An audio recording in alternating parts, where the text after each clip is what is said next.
So the first item is lists. We've already done some list stuff, so I'm going to show you some more things you can do with it. Some of this might be a little bit review, but there's value here to see some of the stuff you can do with lists multiple times. Lists are truly ubiquitous in Python and are widely used because they're so flexible and so useful.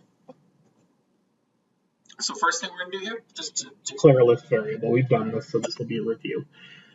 This little snippet of code here, you can see I'm creating a variable called myExampleList, and I'm making it a type list by putting it in brackets. That is telling Python that this is a list.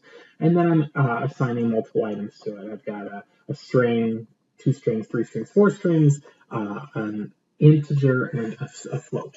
So you can see that, as we've known in the past, lists can be of multiple data types. And then I'm also creating another list. This is just initializing an empty list. So I have a variable called myEmptyList and just putting open bracket, close bracket. There are times that you need to create your list prior to being able to utilize it. That's how you would initialize a list. And then I'm just going to print these output. So you can see I've got my 2 items here, and I'll put my list with 7 items in it and my empty list, or 6 items in it and my empty list. Continuing on, I can find the list of length of a list. So those 2 previous lists that I just created, you know, one was length 6 and the other was length 0. Here I'm just going to do a print, and I'm going to print the len, or length, of each of those lists. So this is how you would go ahead and do that. You can see one is length 6 and one is length 0. I can append items to a list. So here's a bit of code where I've got still my example list, the one that had 6 items in it. I'm appending a string A to it, and then I'm printing it. And then I'm also going to take my list and use that shorthand where I'm going to say my list equals my list plus B, which this is another way to append another item to the list. And then I'm going to print that.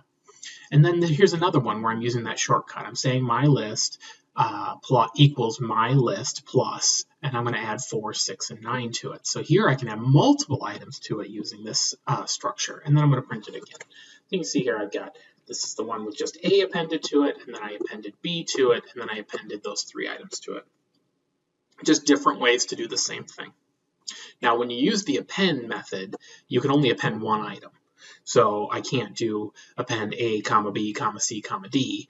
But when I do it like this, I can append multiple items to it by just appending a list to the list. Accessing data in the list. Now we know Python is a 0-indexed language, so we do have to be careful about where we grab with our index position. So you can see print my example list 3. In fact, I'm going to go ahead and just first print my example list so we can see it. And you can see here's the full list, and I'm going to grab the item at index position 3. So that's 0, 1, 2, 3. So this is the list. So you can see it outputs list. And I can also just assign that to a variable. So in this case, I'm doing the same thing. I'm grabbing index position 3, and I am assigning my string to, or I'm assigning it to my string, and then I'm printing it out, and I'm printing out the type. So whenever you pull an item from a list, a single item from a list, Python will cast that as the appropriate data type, or the type that it thinks you want it to be. It will not turn it into a list of length 1. So you can see here that it is class string because it knows that that's a string because it was in quotes.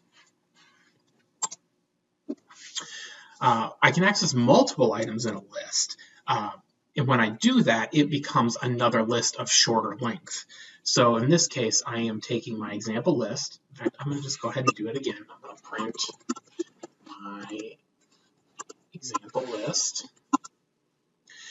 So I've got my example list, and then I'm going to grab items in position 1, 2, 3.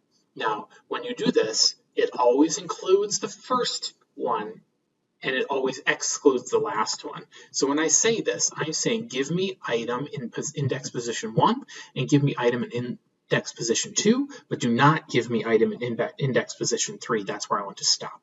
So here's the original list again, and you can see it's grabbing the second and third item, the item at index position 1 and the item at index position 2, and it is a list. And I can also do the same thing I did before, where I can assign it to a variable. So I'm going to grab index position 2 through 4, which means it's going to give me index 2 and 3, the third and fourth item. And then I'm going to print the variable that I've just assigned. And then in this case, I'm going to print the type. And you can see, because I've grabbed 2 items and assigned it to a variable, Python is going to assume that that is a list. So you can see here it grabs the third and fourth item, and when I print the type of that, it is typed list. Here's another one. Again, I'm printing my example list, and I want to show you that you can get a bit more esoteric with how you grab positions in your lists.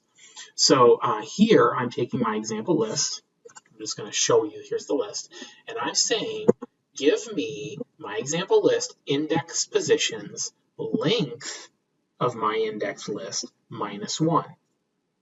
So I am saying, give me the item that is the last item in the list.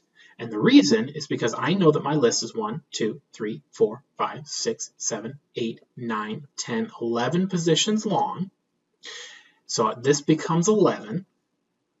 And then I subtract 1, which makes it 10. So it is the item at position 10. And because it is zero indexed language, that is the 11th item in the list, which is 9. So this is a longer hand way of getting the last item in the list. You can also just say print my example list -1. And what this just means is grab the one that is one item from the end, or grab the last item in this case. So you can see that in both cases it prints 9. Range, as I said earlier, will always include the first item and include the last item. So here's just a bunch of examples to show you grabbing different parts of that list. So in the first one here, I'm just printing the whole list again. And then I am printing 3 through 5. And again, that is index 3 and index 4, not index 5, which means the fourth and fifth item. So I got 1, 2, 3, 4, which is list, and 5, which is the fifth. So you can see that that's what's output there. I can also do this where I say, hey, give me everything from index position 3 to the end of the list. Now you have to be careful here because I said -1. That means don't include the last item in the list, because remember, the end of the range is always the one that gets excluded. So it will give me from the fourth item list all the way through until the item before the last item. So it doesn't give me that 9 at the end. In this case, it stops at 6. If I do it like this, this just means give me from index position 5 to the end, because I didn't put anything there. I'm saying give it all to me. So it goes from index position 4, which is the fifth item, through the end. And then in this last one, you can do it the other way around, where you just do nothing : 3. And it will give you from the first item all the way through index position 3, which is going to be 0, 1, and 2. So this is A. Now, I could also do this if I wanted to. This doesn't really make a lot of sense in this example, but if I take my example list and just put bracket, : bracket, it's just going to give you the entire list, which is kind of dumb, because you could just not put that there at all and it would print the same thing. But just so you're aware, that's what that means. Lists can also be sorted. There's a couple of different ways to sort lists. One kind of sorts the list as an output. The other one sorts the list in place. I'm going to show you a little example here. So I've got a list here that's my no string list. So it's all either integers or string or floats. And then I've got one here that's all strings. So you can see it's all in quotes. And the reason I have to do this is because you can't sort a mixed length or a mixed list with strings and numbers in it. How do you decide whether the word comes first or the number 9? It doesn't make any sense. So that you can't sort a list that has that kind of mixing in it. But you can sort a list that has integers and floats. So here you can see it says print sorted my no string list, print sorted my all string list. So sorted does not change the list. Sorting just sorts it for you for an output purpose. So you can see I'm going to reprint the list to show that it didn't in fact sort it. So if I do this, you can see here's my no string list, here's my all string list. Here you can see that it's sorted. Here's the sorted version of my all string list. Here's the sorted version of my no string list. And you can see I reprinted the original list, and it's not sorted because sorted does not change the original list in place. And then down here at the bottom part, you can see that I can do it like this. I can say, hey, sort my all string list and assign it to a variable. Then it will store it that way. So now my all string sorted list is actually the sorted version of my all string list. And then I can print that output so you can see that it stays sorted in that case. So that's using sorted. I can also use the dot sort method.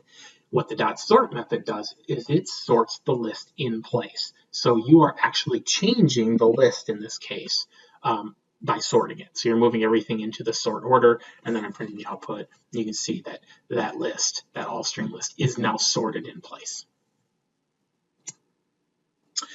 There are also a whole bunch of, this is like a catch-all. There are a ton of things you can do with lists. I can't show them all to you here. There's just too many of them.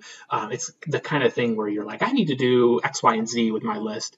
That's where you go and Google it and figure it out. Get out on Stack Overflow or check the documentation about it to figure out what method makes sense for what you're trying to do. So just be aware that just because I'm not showing you something doesn't necessarily mean it can't be done. It just means that it's just like a corner case, not something that is mainstream where I would show it here. So just be aware of that. Continuing on.